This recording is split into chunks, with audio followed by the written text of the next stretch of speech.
Hello বন্ধুগণ, সবাই কেমন আছো? আসলে সবাই খুব ভালো আছো। আমরাও আছি, ঠিকঠাক চলছে। এই দেখো গাড়ি পার্কিং করতেছে আমার বর। এটা হলো স্টেশন, রেল স্টেশনে। আমরা হঠাৎই যাচ্ছি কলকাতায় বিশেষ কারণে, সেই জন্যই আর কি গাড়ি নিয়ে আসছি। স্টেশনে গাড়িটা রাখবে, তারপরে আমরা ট্রেন ধরবো, 10টায় ট্রেন ধরে যাব কলকাতায়। গাড়িটা অন্য লোকের ওই স্টেশন। তাই না না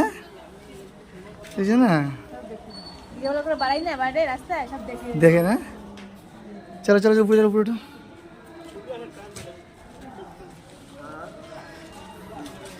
চলো, উপরে চলো।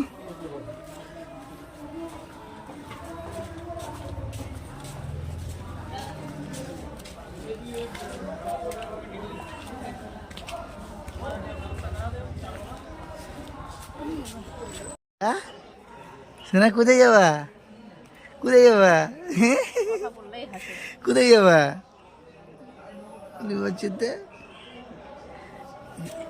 লাগতেছে মনে হয়।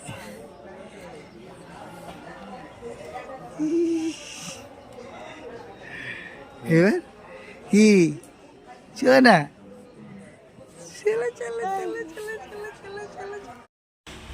আমরা ট্রেনে অপেক্ষা করছি, তো মা বেটা দেখো পায়চারি মারছি। ও একটু অস্বস্তিকর মনে হচ্ছে, এতগুলো টোপলার মধ্যে নিয়ে আসছি তো, কম্বল সোয়েটার, সেজন্য খুবই বিরক্ত হচ্ছে। ওই কারণেই আর কি একটু হাঁটাহাঁটি করছি। চোখে তো একদমই ঘুম নেই, আর এই ঠান্ডাও খুব পড়ছে।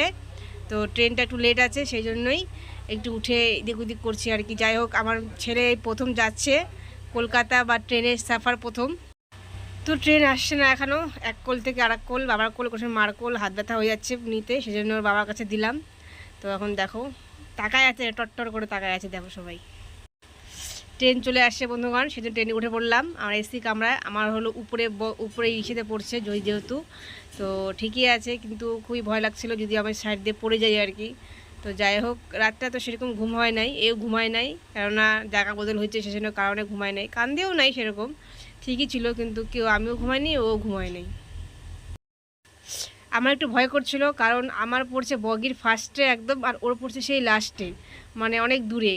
তো আমি বাচ্চাকে নিয়ে উপরে থাকবো, ভয় করছিল একটু। আর বড় মেয়েটাকে তো আনিনি, ও বাড়িতে রেখে আসছি কিছু কারণের জন্য, মানে ও একটু আসলে তো একটু অসুবিধা হবে, সেই কারণে ওকে রেখে আসছি। আর আমি আর তো ঘুরতে যাচ্ছি না, যাচ্ছে একটা কারণে, বিশেষ কারণে। তো উপরে এখন উঠে গেলাম, উঠে ওকে ঘুম পাড়াবো বলে ওর ড্রেসগুলো খুলে দিচ্ছি, কারণ হিটার আছে, হিটারে গরম পুরা লেগে গেছে, সেই কারণে ওর সব ড্রেস টেস খুলে টুলে ওকে একটু আরাম করব, করে মুখে ক্রিম ট্রিম লাগিয়ে আমরা শুয়ে পড়বো। তারপরে ওর বাবা চলে যাবে ওর নিজের সিটে। তো একটু মনে ভয় আছে, উপরেও আছে, কিন্তু মনে হচ্ছে উপর থেকে পড়ে যাব। তো যাই হোক, ভালো করেই গেছি। দেখো তাকায় আছে, একটুও ঘুমায় নেই, সারা রাত ঘুমায় নেই, একদম টট্টর করে তাকায় আছে। মাথায় যেগুলো লাগে না, মাথায় হিলা দিবে। কেউ না প্রথমবার ট্রেনে উঠলা,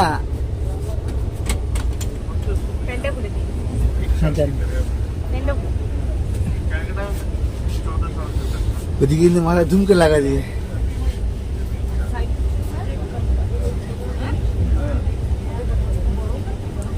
মালিশ করে মালিশ করে দাও।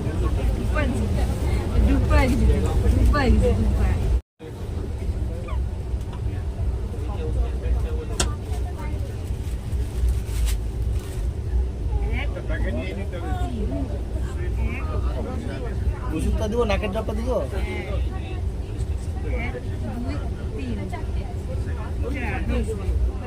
নাকের ড্রপ দিব।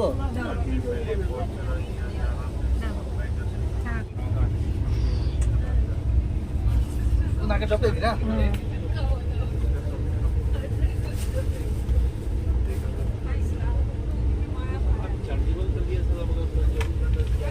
ওইখানে বুঝবে, শুনে না তুমি নিচে না উপরে। আমরা দেখো শুয়ে পড়ছি লাস্ট, আর ও আমার ছেলে এখনও ঘুমায় নাই, দেখতে পারবে এখনই। দেখো টট্টর করে তাকায় আছে একদম, মানে সারা রাত প্রায় তাকাইছিল, একদম ভোরবেলার দিকেও ঘুমাইছে। সকালরা হতে হতেই চলে আসছে ওর বাবা, ওর সিট থেকে এখানে আমার কাছে উপরে চলে আসছে, তার বাবার কাছে দিলাম। আর বাবার সাথে গল্প করছে, দেখো খুবই গল্প করছে। আর ঠান্ডা, সকাল সকাল একটু ঠান্ডা বেশ লাগছিল। তারপরে আবার নিচে নেমে যাব, কারণ এখনই নামবো আমরা নিচে, মানে এখনই নামবো আর কি, স্টেশনে নামবো কলকাতা শিয়ালদায়। তো নিচে নেমে গেলাম। এই দেখো বাইরের পরিবেশ জানলা দিয়ে। তো এসি কামরায় গেছি তো বেশ ভালোই লাগছে। আর আর একটা কথা, আসছি আমরা ওয়েটিংয়ে, মানে এসিতে গেছি আর ওয়েটিংয়ে আসছি, মানে হাস্যকর ব্যাপার এক। গেছি হলো টিকিটের দাম, দুটো টিকিট 3200, আর আসলাম আমরা মাত্র 630 টাকা না কত, মানে মোটামুটি যাওয়ার টাকা লেগে গেছে 5 গুণ আসার টাকার চেয়ে, কারণ আসার টিকিট কনফার্ম হয় নাই, আমরা ওয়েটিং কেটে চলে আসছি। তো আমরা শেষমেশ শিয়ালদায় পৌঁছে গেছি, পৌঁছে আমরা চলে আসলাম হোটেলে।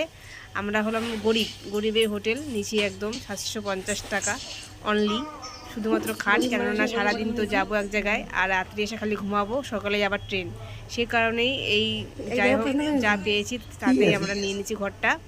উপরেও সিলিংটা ভাঙা আছে, বাথরুমে যে দরজাটা সেটাও টিনের। যাই হোক আমরা এখন ফ্রেশ হয়ে বেরিয়ে পড়বো। ছাদ দেখা যাচ্ছে সুন্দর সুন্দর সুন্দর সুন্দর, এই দেখো ছাদের অবস্থা, বাথরুমের দরজা টিনের। বাথরুমটা ভালো আছে, দেখো বাথরুম দেখাও, বাথরুম দেখে নিছি আমি। দেখি বাথরুম কি আমাদের থেকে তো কমসে কম ভালো, আমাদের বাড়ি থেকে তো ভালো। কলকাতার লোকের বাথরুম থাকে না, কলকাতা মাঠে আগে। কালো বাথরুম, যাই হোক যাই চলে আসে